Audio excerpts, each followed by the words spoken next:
Labas vakaras, gerbiami televizijos žiūrovai, su jumis nauja laida, mano laida studijoje po klevu. Kodėl mes čia esam? Mes esam čia todėl, kad mums skauda. Mums ne vis viena, kas vyksta televizijoje, nes televizija šiais laikais užima didžiausią mūsų gyvenimo dalį. Kai aš pirmą kartą patekau į televiziją, supratau, kad tai yra mano vieta. Ir aš gyvenime daugiausia laiko praleisiu čia. Kaip ir jūs, mėlyjeji žiūrovai, praleidžia daugiausia laiko prie televizoriaus. Ir jūs matot patys save. Kokie jūs esat, tokius jūs įrodo. Kartais blogiau, kartais pagražindami. O mes norėtume atverti tą tiesą ir pasižiūrėti į tą veidrodį. Kas mes tokie todėl, esame? kad yra labai didžiulė niša, nes nėra rimtų analitinių laidų, kurios analizuotų tai, ką rodo televizija. Nes tai, ką rodo televizija žmonėms, juk yra svarbu. Taip. O rodoma yra vien tik šou elementai. Aišku, mes irgi neapsieisime be šou elementų. Tai yra būtina, kaip sakoma, laidos dalis. Todėl mes galbūt dabar galėtumėm ir pristatyti mūsų šou elementus, tai yra žiūrovą.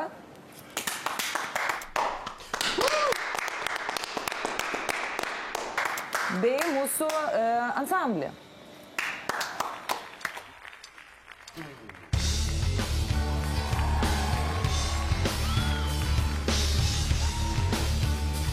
Na ir aišku, kaip be siurprizų, tai štai jums, gerbiami televizijos žiūrovai ir žiūrovai studijoje, pirmasis siurprizas, pažvelkime į ekraną. Sveiki, linkėjimai iš Saulėto Minsko, dėja pirmoji laidoje manęs nebus. Iki atės skambina manimi. Klauso bundikla. Taip, kad supratote, kad temų bus ir dar rimtesnių, nes vienas iš mūsų analitikų šiuo metu sėdi Minske, kaip jūs girdėjote. Na ir turbūt pats laikas atėjo pristatyti mūsų šio vakaro temą. Ir šio vakaro tema yra televizijų ateitis. Todėl mes šiandien studijoje turėsime visų didžiausių Lietuvos kanalų televizijos atstovus, kurie ir papasakos apie savo viziją, apie ateitį, kokią jie mato, apie tai, ką mes turėsime ateityje. Na, bet visą tai jūs pamatysite, aišku, po reklamos.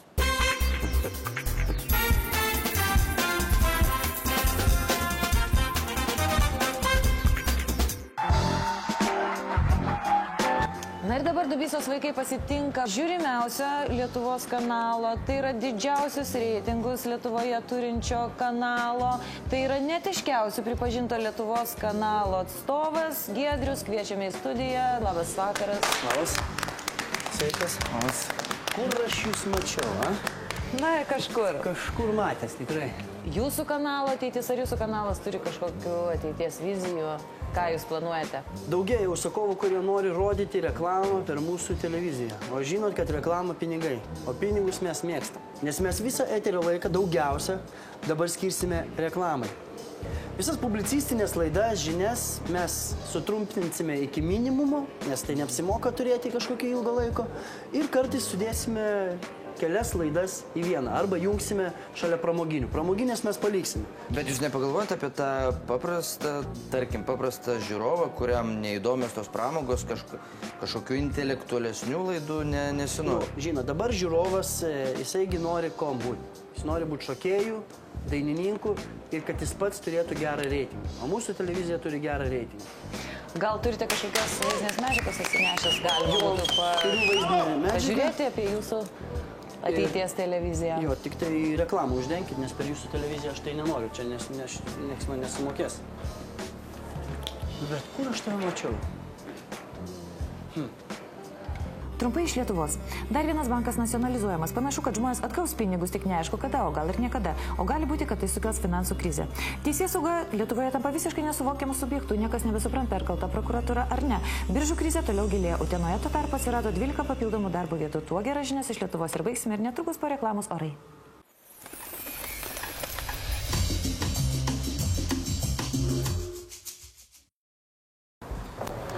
Gerbėmieji, o ypač gerbėmieji vaikučiai. Atsidarė nauja paslauga. Jeigu jūsų namuose jūs radote nereikalingo aukso grandinėlę ar aukso žiedą, jūs nesijaudinkite. Jūs įdėkite jį į voką, užklijuokite ir įmeskite į pašto dėžutę. Jeigu tai auksas, mes už jį užmokėsim. O jeigu ne, Tai kam jis jums reikalingas? Sveiki gyvi sugrįžę po reklamos ir dabar pakalbėkime apie orus Lietuvoje, o jie mums nieko gero nežada, nes rudeniški depresiški orai nežada trauktis ir žiemos kadencijoje. Taigi apie orus didžiuosiuose Lietuvos miestuose sužinosite po reklamos, tai reiškia rytoj.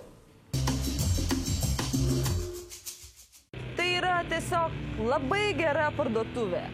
Jie man patarė, jie labai gerai aptarnauja, jie tiesiog atspindi mano charakterį, mano gyvenimo būdą. Ir, žinot, aš nesureikšminu brendo, bet čia yra Dolce. Už visiems prieinama, tarkim, visiems prieinama kaina.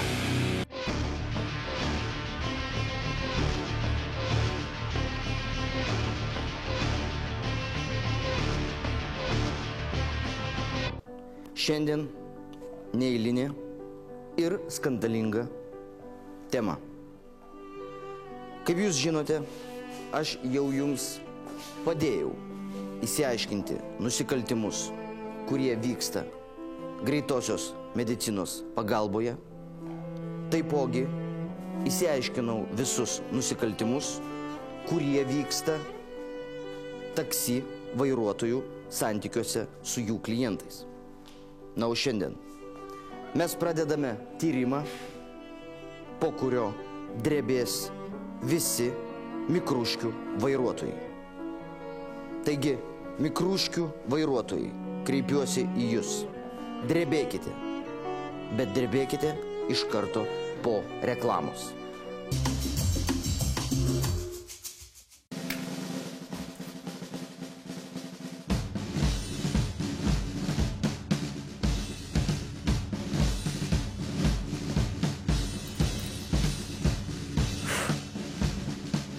O dabar pusryčiai.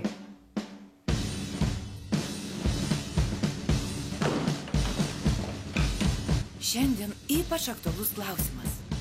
Imti paskolą banke ar likti gyventi su Anyta? Tai aišku, kad imti paskolą. Sveiki, gerbiami televizijos žiūrovai, su jumis laida Pasroviui virtuvėje. Ir šiandien studijoje, kur labai šviesu, mes pakalbinsime žmogų, kuris išgyvena tamsiausią savo gyvenimo periodą. Tai yra Martynas. O mes dabar norėtume pakomentuoti pirmąjį Martyno patiekalą. Na ką, vaizdelis gana skurdokas, iš tikro fantazijos trūksta vaikinui. Mėsa gal ir būtų nebloga, gerai apvirusi, bet viskas sugadino padažas, kuris irgi gan labai skurdus. Skurdu, už vizualiką rašau aš 4 žemo pažymį. O už skonį aš rašau, Martynui pakelsiu 1 balą, tikrai už virtą gerai mėsą, tai irgi 4. Tamsus periodas. Martynas prarado visą savo santaupas. Martynas nebežino, ką jam daryti. Ar emigruoti, ar nusižudyti. Taigi pakalbinsime Martyną. Martynai, kas atsitiko? Nutiko taip, kad aš buvau sudėjęs visą savo santaupas į banką ir banko nebėra. Kaip ir mano santaupų. Galima sakyti, kad ir mano gyvenimo nebėra. Mano žmona pabėgo, būtų nurašę valdžia, sustovau pas pusbrolį dabar ir nežinau, ką toliau dirbtis gyvenime. Už kokio šiaudo kabintis. O ką jūs, Martynai, žadėjote už tuos pinigus veikti, kaip gyventi, ar jūs turėjote kažkokių ilgalaikių planų? Aš planavau atidaryti. Patiekalui labai trūksta, kaip sakoma, pagrindinio dalyko, tai yra skonio. Patiekalas yra neskanus. Ką, Martynai, jaučia tavo širdis? Kurį kelią tu pasirinksi? Protas linksta link emigravimo. O širdis? Širdis sako, nusižudyk. Nusireminkite, Martynai, mes visi suprantame, kaip yra sunku šitoje studijoje, kur labai šviesu. Ir pakalbėkime, gal vis tik tai... Jūs nebandėte susigrąžinti žmonos? Bandžiau susigrąžinti įvairiais būdais, bandžiau ir... Nu ką, Martynas jau paruošė mums desertą, kurį ir nori mums patiekti. Prašom. Prašom, Martynai. Tuoj pabaigsiu dar greitai. Ne, laikas jau baigėsi. senka, paskutiniai akcentai, nes gali būti ir diskvalifikacija. Už pateikimą jau 2 kairė ranka patiektas. Reikia visą laiką patiekti dešinę. Nu, mes truputį paragausime. Mandarinai visiškai sudžiūvę, jie net šakutė neįbedamai. Nežinau, man tai... Kas man labiausiai patiko, tai šiaudai.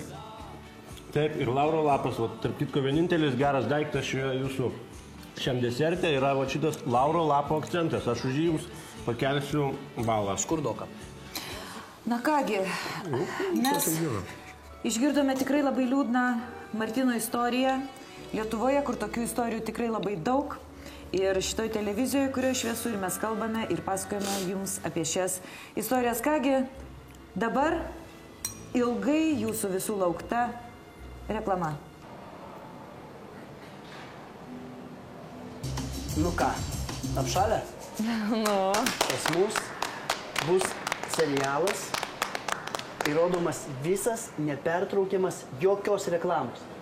Tai iš Naujas čia serialas bus ar kažkuris? Jisai senas, bet naujas.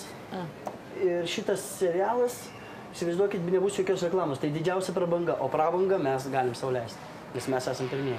Nu ką, ačiū, kad atėjai, nes aš žinau, kad tu neturi laiko, tu labai esi užimta, bet ačiū, kad radai man minutėlę, nes aš jau nebegaliu laukti. Supranti, Kristina, aš nebegaliu laukti. Aš turiu tai pasakyti. Kas yra? Palauk, neskubėk.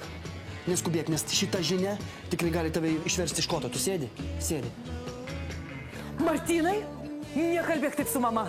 Tu neturi teisės draskyti man akių ir atsisakyti pusryčiams valgyti kiaušinių su dešrelėm. Mama, nepink. Dešrelės žinai kokios? Sauguva. Atsimeni mokytoją, chemijos mokytoją. Krabas. Moteris krabas, taip. Taip. Ne, pavaldai. Nereikia. Palauk. Nereikia? Tai gerai, nesakysiu. Ne, ką tu norėjai pasakyti apie moterį krabą? Sakyk greičiau. Nori, kad pasakyčiau. Pavaldai, aš mirstu iš nekantrumo. Ką norėjai pasakyti? Kaip tu nori, kad pasakyčiau tą žinią? Ramiai? Ar su tokia panika? Aš nebegaliu kentėti, pavaldai. Sakysiu ramiai. Mama, aš internetiniai parduotuviai. Greitai pigu. Nupirkau tau kvepalų. Tenai padėjau. Koks tu geras sūnelis. Koks geras. Aš sakysiu ramiai. Moteriai krabai. Nereikia. Ne, aš negaliu neišterti. Kristina, tylėk. Moteriai krabai. Sakyk, valdai. Taip nieko ir nenutiko.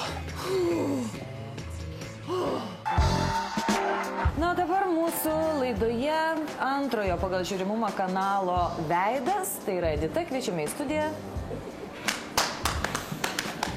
Labas, Giedriu. Labas, Simūnai. Labas. Labas, Simūnai. Prisėskite, Edita, ir tada mes iš karto nešvaistydami laiką ir pakalbėkime apie jūsų kanalą. Sakykite, ar jūsų kanalas turi kažkokią ateities viziją? Na, aš turiu mano kanalo viziją labai aiškiai ir labai stipriai išreikštą. Kadangi mano kanalas visada būna antras, šį kartą mes bandysime būti pirmi. Na, be abejo, vien manęs, kad ir kokia aš bebūčiau auksinė, vien manęs neužtenka, reikia kelti reitingus. Todėl mano mintis buvo ta, kad galbūt reikėtų daugiau ekstremalumo, daugiau ekstremalių potyrių žiūrovui, nes tik taip galime išgauti esmę, žmogaus esmę. O ar jūs pačiai kartais neskaudu, kad jūs tokia tikrai, pirmoji esate ir iš tikrųjų vienintelė ir išskirtinė kanale, kuris yra antras? Gal patogiau būtų tiesiog eiti į tą kanalą, kuris yra pirmas. Ne, tiesiog man tai yra garbės reikalas dabar pakelti tą kanalą iki to jau to netiško pirmojo kanalo. Jūs nusprendėte, kaip aš supratau, ekstremalumą tą naudoti, kaip kad jūs vienoje laidoje vartojate tą ekstremą, kur pas jūs dainuoja žmonės ir ant jų visoks ten brūdas pilamas ir dar kažkas, ar ne? Jūs tą turite galvoje ekstremalumą? Taip, jūs teisingai išsireiškite. Aš tenksiuosi be abejo dalyvauti visose laidose. Gal turite kažkokią užtenka apie jūs, gal jūs turite kažkokią vaizdinę medžiagą atsinešti? Be abejo turiu, ašgi profesionalė, aš turiu viską pasiruošusi. Prašom, mes galime pažiūrėti, iš tikrųjų visi. Manau, kad tai visiems bus įdomu.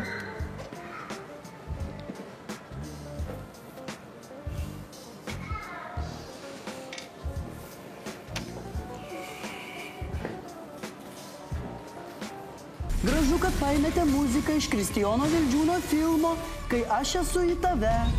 Na, apie porą galėčiau pasakyti, kad jie paklausėt mano pastabėlių, nes mano pastabėlės buvo tikrai labai geros jums visiems, kurių nepasiklausėt ir nepasimokėte, suprantate? Kitam kartui turėkite omeny, kad tiek neužteks, nes mūsų komisija, kaip sakoma, yra pretenzinga ir į kiekvieną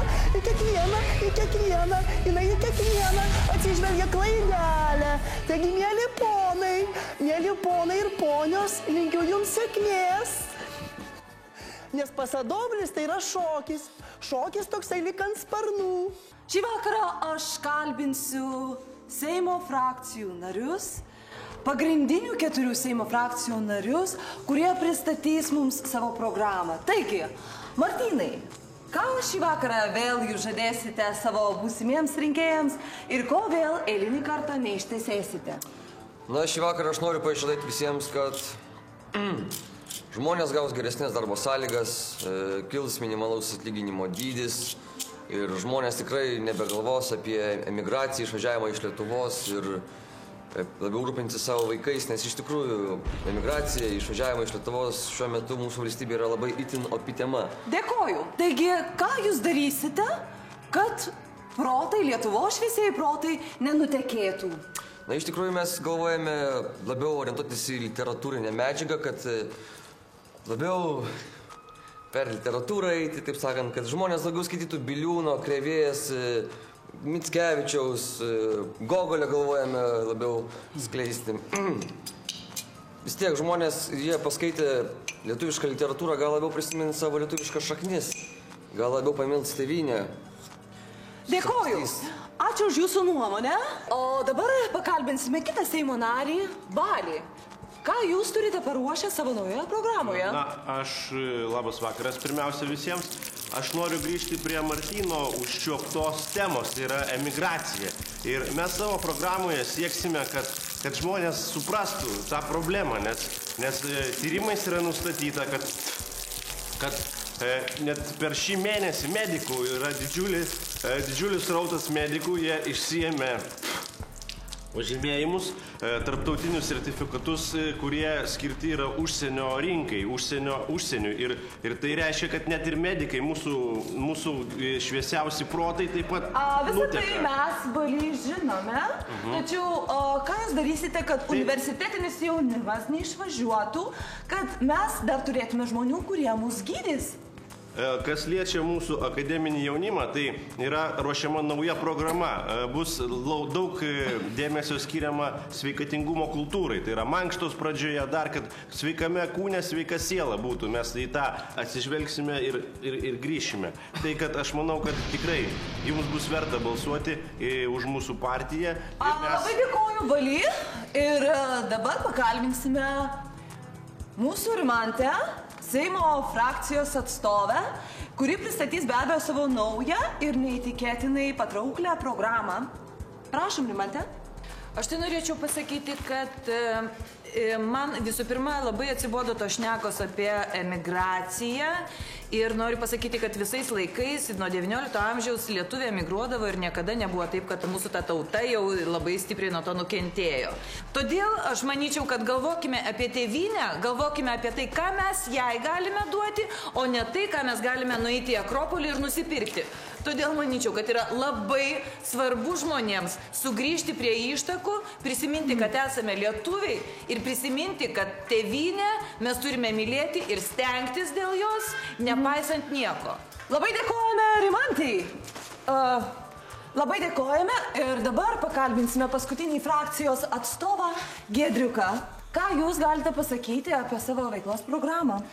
Mūsų veiklos programa, suprantate, aš galvoju, kad užsienį nėra tikrai tokių socialinių garantijų kaip Lietuvoje. O jeigu mūsų išrinks, mes tikrai gausime ir pažadėsime žmonėms, kad socialinės garantijos tikrai bus daugiau didesnės negu Anglijoje ir negu Airijoje. Aš nesuprantu iš vis, kodėl lietuviai išvažiuoja. Man teko irgi būti užsienyje. Ir teko būti Hurgadoj, Kretoj, Graikijoje, Soloje. Jūs patys žinote, kas dedasi Graikijai. Aš tikrai sakau, kad mes stabdysime šitą emigraciją. Dėkoju. Pasakykite dar vieną dalyką. O kaip bus su, galbūt jūs darysite kokias nors pensijos reformas? Pensijos bus keliamos, kai išvažiavęs emigrantas perves saviškiam pinigus, mes imsime didesnį mokėtį. Tai jis į pensijų fondą. Todėl mes dėkoju už jūsų nuomonę, Giedriau. Mėly žiūrovai, jūs matote, kad neįtikėtino aktualumo temos liečiamos mano laidoje ir aš padarysiu viską, kad jūs žiūrėtumėte mano laidas. Aš manau, kad jūsų kanalas iš tikrųjų rado kažkokį neblogą sprendimą. Galiau atrado savo veidą. Taip, Ir pagaliau atrado išeiti iš tos, kad gal kažkokia bus geresnė ateitis, nes praeitis tikrai nekokia jūsų kanalo buvo. Ką padarysi, nieko tokio. Aš tikiuosi, kad, mėly žiūrovai, susitiksime mano kanale, mano laidose ir visur, kur aš dalyvauju.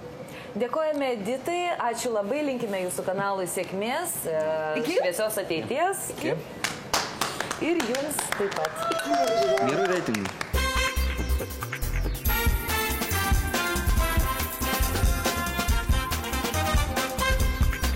Mūsų šios dienos tema yra televizijos ateities vizija. Ir jūs gal kaip Baltijos kanalo atstovė gal galite pasakyti, šios televizijos kokia yra ateities vizija? Ne Baltijos, o BTV. Ir ateitis labai šviesi. Kanale liks tik laidos dvi. Tai mano laida ir Mano laida. Todėl, kad jūsų laidoje jūs analizuosite, nagrinėsite tas pagrindinės problemas, žmonėm aiškinsite šviesiai apie televizijas. Na, o mano laida lieka ir užims visą likusį eterio laiką. Man viskas gerai. Tai mes gal tada pažiūrėkime tiesiog vaizdinę medžiagą, čia jūs atsinešėte, ar ne? Kokia bus? Labai norėčiau pasidžiaugti šią vaizdinę medžiagą, nes pavyko sukurti tikrai nuostabius eilėraščius pasveikinimo. Ne visada man pasiseka, bet šį kartą tikrai jie bus labai gražus. Na, o ir klipai jūsų nepaliks nesužavėtų. Paklausykite. Gerai, tai mes pasižiūrime. Ateitis miglota. Na, o šiuos gražius žodžius Martinas Nedzinskas siunčia savo mamai bei dukterėčiai Benitai, kuri šį rudenį pradėjo eiti 1 klasę. Kai miškas jau nubarstęs paskutinį lapą, kai vilkas po šaka neranda kaulo, tu negalvok, kad tas dainas suradęs gyvenimas nuneš tave į juodą kalną. Ir siunčia nuotaikingą klaipėdiškio muzikinį kūrinį. Saulė skaičiai šviečia, mus prie jūros kviečia, visą dieną dūksim bangose. Aš seniai norėjau, lyg pajūro vėjas, paklajoti kopų takuose. Tu pati išbūrei, kad audringa jūra slėpė mus mažyčiame laive. Kai audra praėjo, aš tau pažadėjau dovanoti jūrą ir save. Bet man kišeniai vėjas, turto pardavėjas, vis padaro taip, kad ten švaru. Ir niekur aš nedingsiu, pragyvensiu linksmas, be žirgų, be jachtų, be tvarų. O aš tai noriu būt turtingas, gerai miegotam pilno maišo pinigų. Na, o dabar mano laidoje mes turime svečią, tai nacionalinio kanalo generalinį direktorių Balį Latėną, kuris ir pristatys kanalo ateities viziją. Sveiki. Tai dėkui pirmiausia, kad pakvietėt į mano laidą. Aš atsakydamas tuo pačiu pakviesiu į savo klubą. Na, o kas dėl kanalo, tai mes ir toliau arsim tą kultūrinę vagą, kurią esam taip stipriai ir tvirtai apžergę. Ir pinigai yra jau išleisti dėsningai, nupirkti naujas senio sezonas, Daktarė Queen, dar ten nameliai. Ir Šiaip pirksim ir toliau, jeigu tik toliau nebaigs šitų serialų filmuoti. O kas liečia naujas laidas, tai kadangi esam išlaikomi iš mokesčių mokėtojų pinigų, tai išsireikščiau, kaip išsireiškė vienas žinomas filosofas, teikdamas tokius žodžius. Ką norėsim, tą ir darysim. Tai ačiū Jums labai. Tai kaip supratom, jūsų televizija yra be ateities. Kodėl?